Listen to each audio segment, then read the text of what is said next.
రోజు egg chicken gravy curry అయితే చేస్తున్నాను. చాలా బాగుంటుంది. టేస్ట్ మాత్రం వేరే లెవెల్లో ఉంటుంది ఇలా చేసుకుంటే.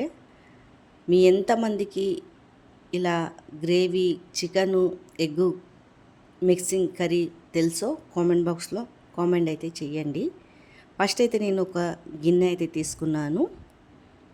దాంట్లో మంచిగా ఆయిల్ వేసుకున్నాను. ఆనియన్ ఏమో ఒక పెద్దది చాప్ చేసుకున్నాను, సన్నగా కట్ చేసుకున్నాను. దీన్ని మంచిగా రెడ్గా అయితే ఫ్రై అయితే చేసుకున్నాను. తర్వాత ఫ్రెష్ నూరుకున్న ఒక అల్లం పేస్ట్ వేసుకున్నాను, ఒక చెంచాడు. 2 పచ్చివాసన పోయే వరకు అయితే మంచిగా కలుపుకున్నాను, ఫ్రై అయిపోయే వరకు. మనకు టేస్ట్కి సరిపోయేంత కారము, కొద్దిగా పసుపు, ఇవంతా పచ్చివాసన పోయే వరకు అయితే కలుపుకున్నాను.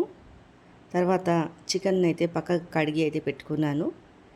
తర్వాత దాంట్లో చికెన్ అయితే వేసేసాను. మంచిగా మసాలాలు పట్టేలాగా అయితే కలుపుకుంటున్నాను. దీనికి మంచిగా కారము పసుపు అయితే పట్టేలాగా ఒక 5 నిమిషాలు ఫ్రై అయితే చేశాక పైనుంచి సాల్ట్ వేసుకున్నాను, రుచికి సరిపోయేంత.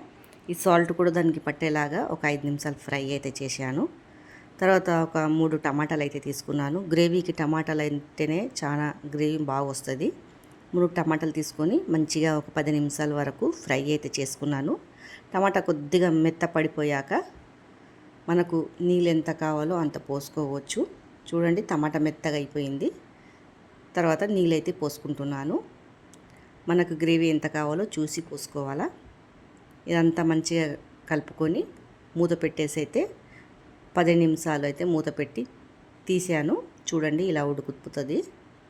తర్వాత దీంట్లోనే ఎగ్గు మనము ఉడకపెట్టి పెట్టాము కదా, ఇవన్నీ కాట్లు పెట్టుకొని ఈ కర్రీలోనే వేసేసుకుంటున్నాను. దాంట్లోనే ఈ గ్రేవీ ఉప్పు కారం అంతా దాంట్లో పడుతుంది ఎగ్గులో.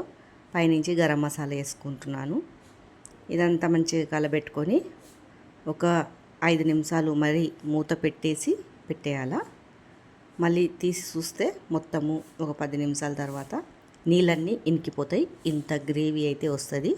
పైనుంచి కొద్దిగా పుదీనా వేసుకున్నాను, కొత్తిమీర వేసుకున్నాను. ఇవంతా మంచిగా అయితే కలబెట్టేస్తున్నాను. ఇలా అంతా కలబెట్టి ఒక్క 2 నిమిషాలు పొయ్యి మీద పెట్టేసి తర్వాత దింపేసుకోవడమే. మీ ఎంతమందికి ఇలా కర్రీ ఇష్టం ఉన్నదో మిక్సింగ్ కర్రీ కామెంట్ అయితే చేయండి. లైక్ సబ్స్క్రైబ్ చేసుకోండి.